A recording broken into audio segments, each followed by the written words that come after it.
One thing we know for sure, there's a big name in North London right now who might want to go in the other direction, and that is Harry Kane. His future very much up in the air. Of course, he's got a year left on his contract. We know that there was interest from BeIN Munich. Heard reports this week that Harry Kane was interested in that move to BeIN Munich and was basically telling the club that he wasn't going to sign a new contract. This would for sure be his final year. There has been lots of rumour and speculation about that. And Ange Postecoglou, the new Spurs boss, has been asked about it. And there are very interesting quotes from him today. Postecoglou says, "It's fair to say I am not relaxed about it. It's not something where you say, oh, well, you know, if it does or it doesn't happen. I mean, he's a very important part of this football club, not just the team, but the football club. Such a massive figure." And he says, whilst my focus isn't on it on a daily basis because I've got other things I need to do, I know that every time I'm talking, wherever Harry's going to talk, that's the first question you're going to get. So you've got to deal with it. He says, for everyone concerned, we don't want to be doing it for too long. I don't think that's good for anyone. I don't think it's good for Harry. I don't think it's good for the club, because as laser focused as you want to be, you end up sort of repeating yourself along the way.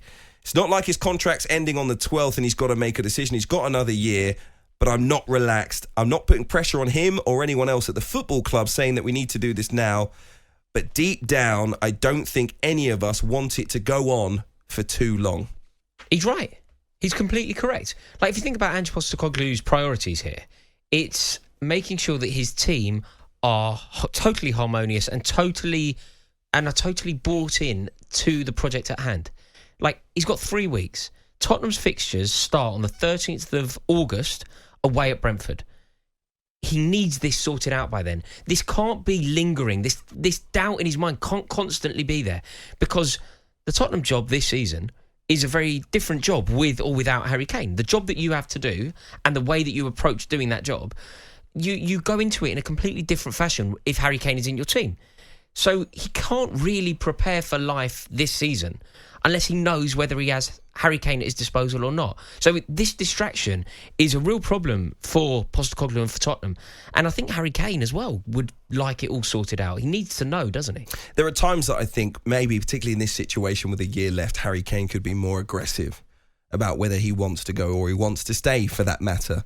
And I think he's just in a bit of limbo because he doesn't have that Manchester City offer that he had, where it was like, well, if I leave, I'm going to win trophies. I know that for sure, so I want to go. He hasn't got an offer like that on the table right now. He might end up with options. Like, we get it, BeIN Munich is a massive club, right? And even though they're not currently offering the money that Spurs want, just the idea of moving to BeIN Munich is appealing, but they don't look like they're going to run out and win the Champions League anytime soon. Agreed. We get the Bundesliga. I don't think Harry Kane wants to leave the club to win the Bundesliga. If he had an offer on the table from Real Madrid, it'd be a different story. That would be a different story. But the thing is, we say that, Hugh, and as much as I agree that he would want to go, I also think that he has been so passive in this whole thing. That's what I mean. But he should, at no point has he taken the mantle on and decided, right, I am going. Like, transfer request. And I understand the reason why he wouldn't want to do a transfer request. I think it would certainly taint his legacy with Tottenham fans if he handed in a transfer. He'd probably lose millions of pounds in a loyalty bonus if he did as well. I don't think he'd want to do that. But even when, in 2021, when he clearly did want to leave, he went public telling us, in fact, that he wanted to leave. But even then, he went about it in quite a passive fashion. Yeah. He didn't put in the transfer request. Somebody who was totally dedicated to getting out of that contract, that 7-year contract that was signed by his brother.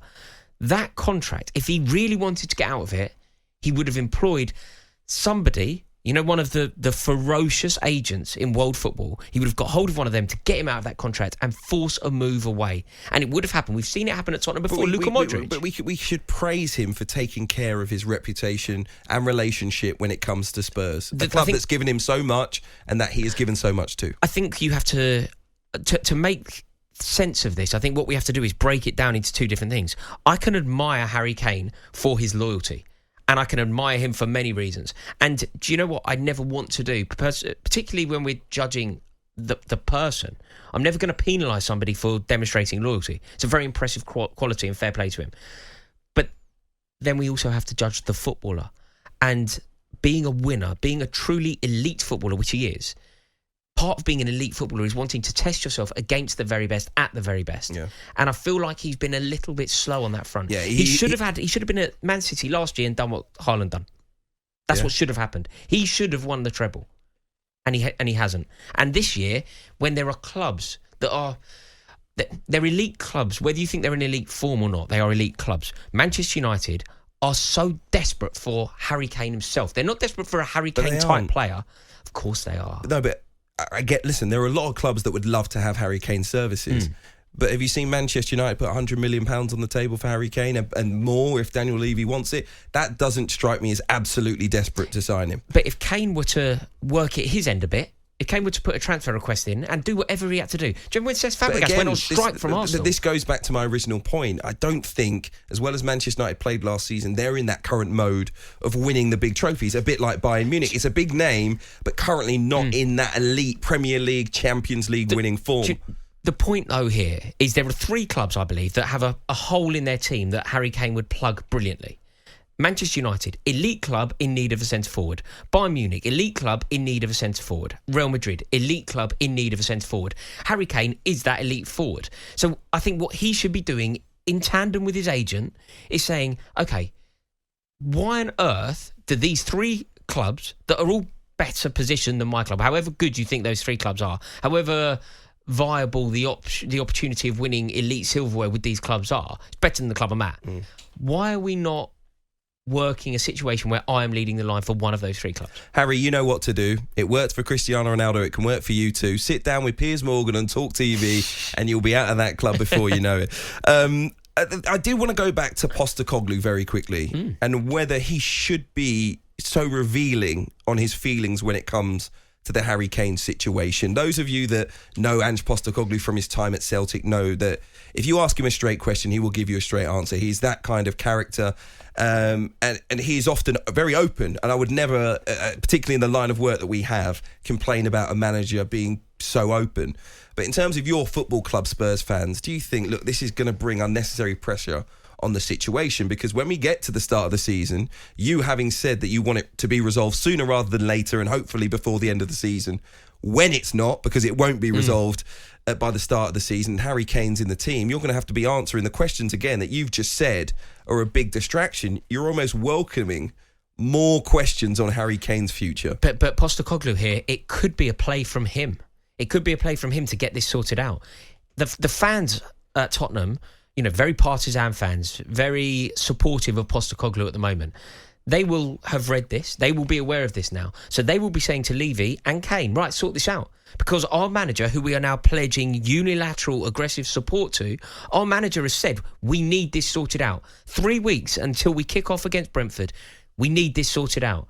The manager has said that. So now it's over to Levy, isn't it? I think it's quite a clever play from Postecoglou. Maybe for the furtherance of Tottenham, it's not ideal in terms of, like, Levy's probably going, oh, Ange, put a sock in it, mate, please. Just let me handle this. I've got to say, it's a very interesting play by Ange Postecoglou, who I don't think anyone that knows him, I don't think he was going to necessarily ease his way into this job and into English football. Like I say, he's an older guy, he's an experienced guy, and I don't think he's looking at the Tottenham job as something that is too much for him or he's overawed by the situation. I think he'll go into this with the same desire and hunger that he's gone into all of his previous jobs, and I'm really impressed by Ange Postecoglou.